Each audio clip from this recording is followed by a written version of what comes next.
Human overpopulation. Is it really happening? Why does it matter? Can anything be done realistically to stop it? These are the questions that typically arise during conversations about population growth. However, conversations about population growth are few and far between. The damaging effects of population on the environment are brought up in a hushed tone because people are afraid it will threaten their right to have a big family. And since most people aren't willing to give that right up, we aren't sure of what we can do to solve the issue, so we don't talk about it. Instead, we look to alternative ways to protect the environment. But first, we must acknowledge the detrimental effects our own presence has on the Earth. So what can be done? Overpopulation activist Alexandra Paul gave a TEDx talk on the issue in early 2013. Her views are pretty extreme, but her facts don't lie. It took 200,000 years of human existence to reach the first billion people on the Earth by the year 1850. Nowadays, we add 1 billion people to the planet every 12 years.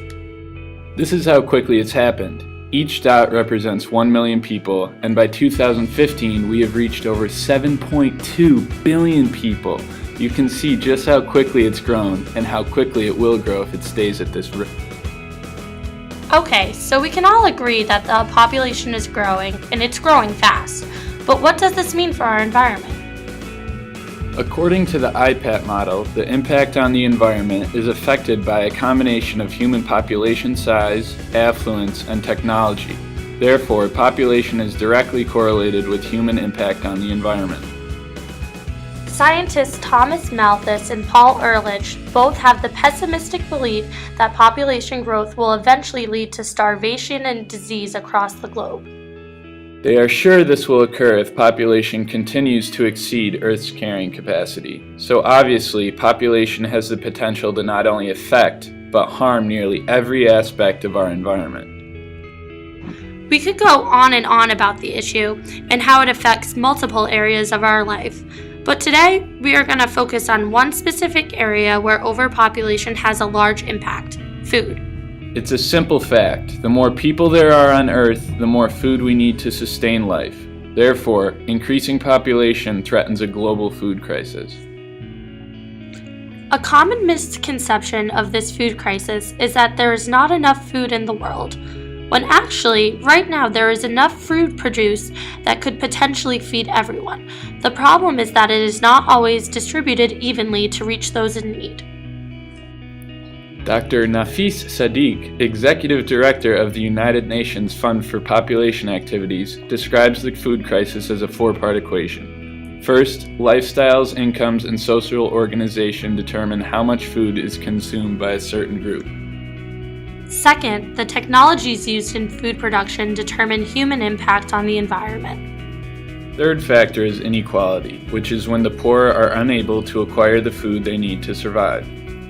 The last factor is population, which is the multiplier of the overall impact of the food crisis.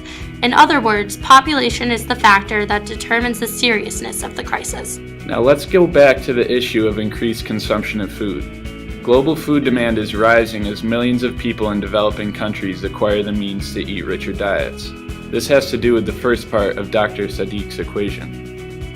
This is occurring mainly in growing economies such as India, China, and Southeast Asia.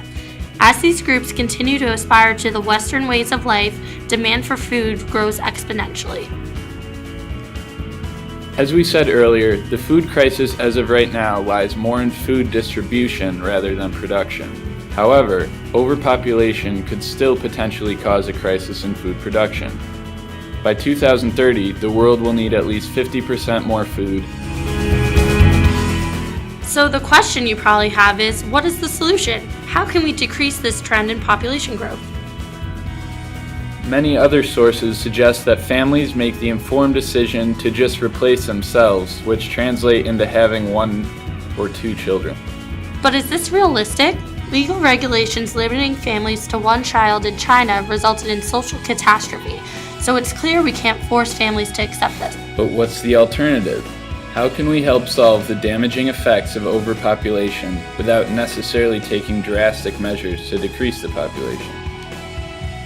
Although we may sound pessimistic about overpopulation, there are a number of realistic measures we can take to curb the problem.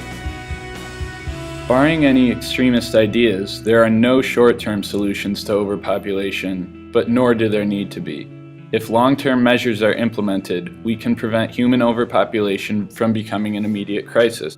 Number 1, empower women and families to plan how many children they want. Around 200 million women in the world would prefer to delay having children but don't have access to contraceptives and reproductive health care. With modern life-saving medicine has come modern contraception.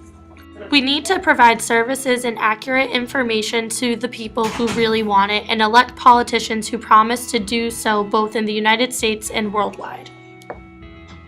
Number 2, education and job opportunities, especially for women.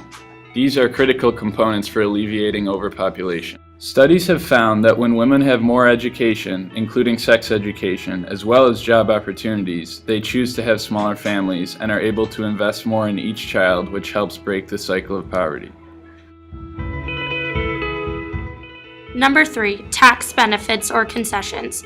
Governments of various countries might have to come up with various policies related to tax exemptions to curb overpopulation.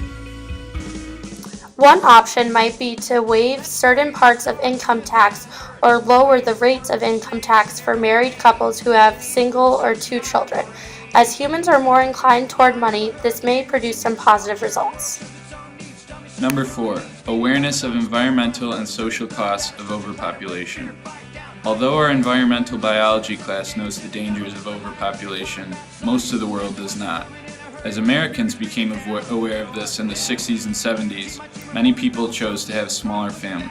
Caring for kids is a challenging and rewarding experience, but parents can keep in mind that every person must be cared for within the constraints of the local and global environment.